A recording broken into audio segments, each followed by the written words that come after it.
এই গোটেইখন যদি বুজাই দিয়ে আমি ইয়াত লিভাৰৰ কেইবাটাও ষ্টেজ দেখা পাইছোঁ হয় ইয়াতে দেখিছে এইটো খুব মিহি ছাৰ্ফেচ হৈ আছে লিভাৰ এইটো হৈছে হেল্ডি লিভাৰ তাৰমানে ইয়াৰ ইলাষ্টিচিটি ইয়াৰ স্পঞ্জ ইয়াৰ মানে বায়'কেমিকেল যি প্ৰডাকশ্যন যিবিলাক হয় মেটাবলিজিম যিবিলাক হয় সেইবিলাক তেওঁ খুব সুচাৰুৰূপে সেই লিভাৰটোৱে কৰি থাকিব পাৰিব এই স্মুথ ইয়াত চুলে একো গম নাপায় মানে ইয়াৰ যিটো ফাইব্ৰ স্কেনে চালে ইয়াৰ লিভাৰটো 0 পাব F0 বুলি কয় গ্ৰেড 1 নৰ তলত 0 ষ্টেজত পাব গতিকে এনেকুৱা ধৰণৰ দেখাত লিভাৰটো যদি আমি দেখা পাওঁ তেতিয়া এইটো গ্ৰেড 0 বুলি কয় আৰু এইটো হৈছে সেকেন্ড স্টেজ ফেটি লিভাৰ আৰম্ভ হৈছে ইয়াতে লিখিছে নন এলকহলিক ফেটি লিভাৰ বা এলকহলিক হ'লেও কথাটো একেধৰণে হ'ব যে ফেট ডিপজিট হৈ পেলাই অলপ লিভাৰটো খহটা হৈছে ছাৰ্ফেচটো ৰাফ হৈছে ইয়াৰ ইলাষ্টিচিটি অলপ কমি গৈছে মানে লিভাৰটো অলপ ইলাষ্টিচিটি থাকিব লাগে তেতিয়া ফাংচনটো প্ৰপাৰলি হৈ থাকে তো সেইটো অলপ কমি গৈছে এইটো ফেটি লিভাৰ হৈছে গ্ৰেড 1 বা গ্ৰেড 2 লেভেললৈ হ'ব পাৰে আৰু ইয়াৰ পিছৰটো যদি চাওঁ দেখিছে এইটো অলপ বেছি এডভান্স হৈছে এইটো বিশেষকৈ দেখুওৱা হৈছে নন এলকহলিক ষ্টেটৰ হেপাটাইটিছ বা নন এলকহলিক ফেটি লিভাৰ এইটো হেপাটাইটিছ হৈ গৈছে মানে যিবিলাক ফেট জমা হৈছে লিভাৰটোত সেইটো ফেটত লিভাৰ সেলত যিবিলাক ফেট জমা হৈ গৈছে সেইটো জমা হোৱাৰ কাৰণে কি হৈছে লিভাৰ সেলবিলাক ফুলি উঠি পেলাই তেওঁ হেপাটাইটিছ হৈছে আইটিছ মানে হ'লগৈ ইনফ্লেমেশ্যন হেপাট মানে লিভাৰ হেপাটাইটিছ গতিকে এইটো হৈছে অলৰেডি ফুলি গৈছে লিভাৰৰ এতিয়া ডিৰেঞ্জ ফাংচনবোৰ ডিৰেঞ্জ হৈছে ভোক নালাগিব এই সময়ত ফেটিক হ'ব জ্বৰ হ'ব চব হ'ব পাৰে এইখিনি জেগাত তো ইয়াৰ পিছৰ ষ্টেজটোৰ তেনেধৰণে আগবাঢ়ি গৈ আছে ইয়াত লিভাৰটো ফাইব্ৰচিছ হৈ গৈছে আমি যেনেকৈ এটা ভুল এটা গছত লাগি থকা পকি শুকালে যেনেকুৱা হয় লিভাৰৰ ভিতৰখনো তেনেধৰণৰ হৈ যায় সেইবুলি গোটেই চেলবিলাক নহয় গতিকে ইয়াৰ এইটো তাৰ নেক্সট ষ্টেজ আৰু এইটো চিৰচিছ এইটো মানে 90% লিভাৰ ডেমেজ হৈ গৈছে 10% হয়তো থাকিব পাৰে ডিকম্পেনচেটেড হৈ যায় কিছুমানৰ মানে কম্পেনচেশ্যন নকৰে এইটো লিভাৰ এইটো থাকে আৰু কম্পেনচেটেডো হ'ব পাৰে ইয়াতে যদি ইয়াত অলপমানো লিভাৰ এই মিহি ছাৰ্ফেচ জেগাটুকুৰা যদি অলপমান লিভাৰ চেল ভালে আছে তেতিয়া সেইখিনিয়ে চলাই থাকিব পাৰে আৰু ইয়াৰ পিছৰটো দেখুওৱা হৈছে এইটো কলা হৈ গৈছে এইটো মানে লিভাৰ কেঞ্চাৰ হেপাটোচেলুলাৰ কেঞ্চাৰ বুলি কয় লিভাৰ কেঞ্চাৰ হৈ যায় গতিকে এইটো আউট অফ লিভাৰ চিৰচিছ যিমানখিনি একতা যদি লিভাৰ চিৰচিছ হয় তাৰে 5%ত দেখা গৈছে ডাটাত যে 3 to 5% পেচেণ্টৰ লিভাৰ কেঞ্চাৰ হয় আল্টিমেটলি হয় এইখিনি বৰ গুৰুত্বপূৰ্ণ কথা আপুনি ক'লে এতিয়া মূল কথাটো হৈছে যে কাৰোবাৰ লিভাৰ চিৰচিছ যেনিবা হৈ গ'ল ফাৰ্ষ্ট ষ্টেজৰ লিভাৰ চিৰচিছটো বা লিভাৰ ফাইব্ৰচিছটো যেনিবা হৈ গ'ল তাৰপাছত আপোনালোকে এটা কোৰ্চ দিয়ে দৰৱৰ 3 মাহ 6 মাহ বা এবছৰ সেইখিনি দৰৱ খোৱাৰ পাছত মানুহজনে আকৌ সেই পুৰণি লাইফষ্টাইলটো কটাব পাৰিবনে মদ বা এইবোৰ বাৰু বাদ দিলোঁ ফাষ্ট ফুডবোৰ কমাই দিলে কিন্তু মাজে মাজে অলপ চলপ ফাষ্ট ফুড মাজে মাজে অলপ চলপ মাংস সেইবোৰ খাই থাকিব পাৰেনে দৰৱৰ কোৰ্চটো কমপ্লিট হোৱাৰ পাছত দৰৱৰ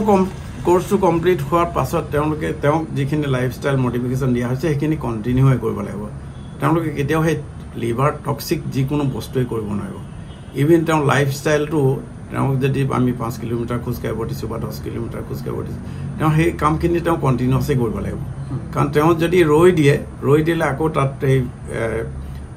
পজিটিভ অৰ্গেনিজিমটোৱে কাম কৰিবলৈ লাগিব বা ফেট ডিপজিশ্যনটো বেছিকৈ হ'বলৈ লাগিব গতিকে তেওঁ মানে লাইফষ্টাইল যদি হেল্ডি লাইফ এটা পায় তেতিয়া মানুহজনে আকৌ নতুনকৈ বেয়া বস্তু এটা খোৱা বা হেবিটটো চেঞ্জ কৰাৰ কোনো কাৰণ নাই নিশ্চয় কাৰণ নাই হয় নে নহয় কোনো কাৰণেই নাই গতিকে তেওঁ মেইনটেইন কৰিব তেওঁ হেল্ডি লাইফ হ'ব তেওঁ সুস্থ ফিল কৰিব বডি লাইট ফিল কৰিব তেওঁ যে আগত যিটো হেভিনেছ ফেটিক বা কাম কৰিবলৈ এলাহ টোপনিৰ ভাৱ এইবোৰ নাইকিয়া হৈ যাব এতিয়া লক্ষণবোৰৰ কথা আপুনি ক'লে যে প্ৰাৰম্ভিক লক্ষণে হঠাৎ দেখা নিদিয়ে মানে লিভাৰটো একেবাৰে বেয়া হোৱাৰ পাছতহে লক্ষণবোৰ থাকে কোনটো ষ্টেজৰ পৰা বেয়া যে লিভাৰটো হৈছে সেইটো গম পাব পাৰি ইয়াত এতিয়া কেইবাটাও ষ্টেজ আছে নন এলকহলিক ফেটি লিভাৰ ইয়াতো হয়তো লক্ষণবোৰ গম নাপায় নন এলকহলিক ষ্টেটো হেপাটাইটিছ তাৰ পৰা লক্ষণবোৰে দেখা দিয়ে নেকি হেপাটাইটিছ মানে ফেটটো জমা হ'ল ফেটটো জমা হোৱাৰ লগে লগে যদি লিভাৰ চেল যদি ইনফ্লেম হৈ যায় তেতিয়া পৰা ডেফিনেটলি দেখা দিব তেওঁতো পেটৰ ওপৰ অংশত ৰাইট চাইডে বিষ হ'ব পাৰে মানে ফেটিক ফিল কৰিব পাৰে তাৰমানে তাত ফেটটো জমা হৈছে তাত ক্ৰিয়া কৰা আৰম্ভ হৈছে যেনেকৈ আমাৰ ইনফ্লেমেশ্যন আমাৰ যদি বডিত কিবা ফুঁহা নিচিনা এটা উঠে ইনফ্লেমেশ্যন হয় ডেফিনেটলি তাৰ পৰা আমি চিমটমছ পাওঁ হয় বিষ হ'ব এইটো ফুলি উঠিব গতিকে লিভাৰত যদি হয় তেতিয়াতো বিভিন্ন এনজাইম সিক্ৰেশ্যন নহ'ব খানা পিনাৰ কথা আহিব ভোক নালাগিব উইকনেছ আহিব প্ৰটিনবিলাক ভালকৈ সিনথেসিস নহ'ব প্ৰডিউচ নহ'ব গতিকে হজম নহ'ব খানা এনেকুৱা ধৰণৰ চিম্পটমছ ষ্টাৰ্ট হৈ যাব কিন্তু আদাৰৱাইজ এতিয়া গম নোপোৱাকৈ মানে লিভাৰটো অলপ বেছি ডেমেজ হ'লেহে আমি গম পাওঁ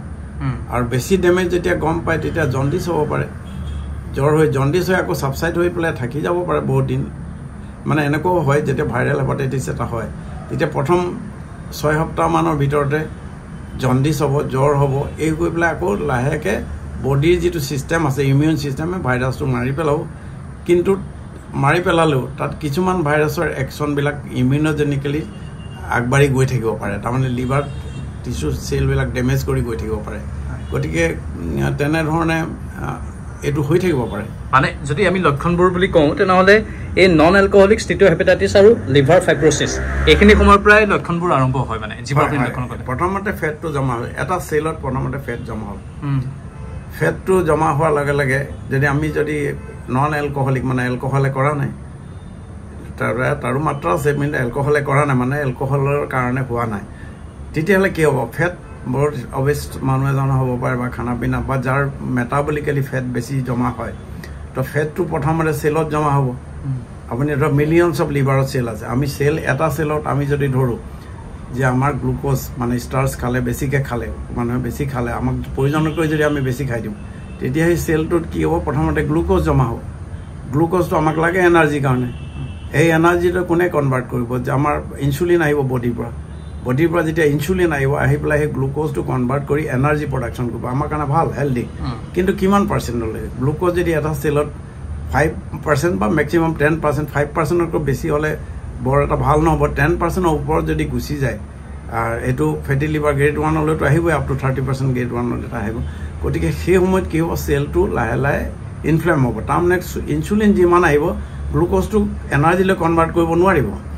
যেতিয়া নোৱাৰিব তেতিয়া কি হ'ব ফেট জমা হোৱা আৰম্ভ কৰিব চেলটো যেতিয়া ফেটটো জমা হ'ব আৰম্ভ হ'ব ইনচুলিন আহি পেলাই তাত ফেট জমা হোৱাৰ কাৰণে বেছি ফেট হৈ গ'লতো তাত ইনচুলিন সোমাবও নোৱাৰিব ইনচুলিন ৰেজিষ্টেণ্ট হ'ব ইনচুলিন ৰেজিষ্টেণ্ট হৈ যোৱাৰ কাৰণে ফেট জমা হ'ব চেলটো আল্টিমেটলি মৰি যাব আমি কৈ আছিলোঁ কি চেলবিলাক এনেকৈ চেলবিলাক এটা দুটাকৈ মৰি গৈ থাকিব সেইটো হিচাপত কিমান পাৰ্চেণ্টেজ মই ষ্টেজবিলাক আগতে কৈ গৈছোঁ সেই ধৰণে মানে লিভাৰটো ডেমেজ হৈ গৈ থাকিব আৰু তেতিয়াই যিমানে ডেমেজ হৈ গৈ থাকিব সিমানেই মানুহৰ শৰীৰত লক্ষণবোৰে দেখা দিব তেতিয়া যিমান ডেমেজ হ'ব সিমানে দেখা দিব সেইকাৰণে আমি যদি সেই সময়ত লাইফষ্টাইলটো আমি যদি মডিফাই নকৰোঁ ফেটটো আমি জমা হ'বলৈ দিবই নালাগিব গ্লুক'জ বেছি প্ৰডাকশ্যন হ'বলৈ দিবই নালাগিব চেনি খাবলৈ চেনি নাম্বাৰ 1 এনিমি দে মই কৈছোঁ মানুহৰ যদি আটাইতকৈ যদি মানুহৰ বেয়া বস্তু আছে এনিমি যদি কোনোবা আছে চুগাৰ পৃথিৱীত যিমান এনিমি আছে তাৰ ভিতৰত 1 নম্বৰ এনিমি হৈছে চুগাৰ তাৰ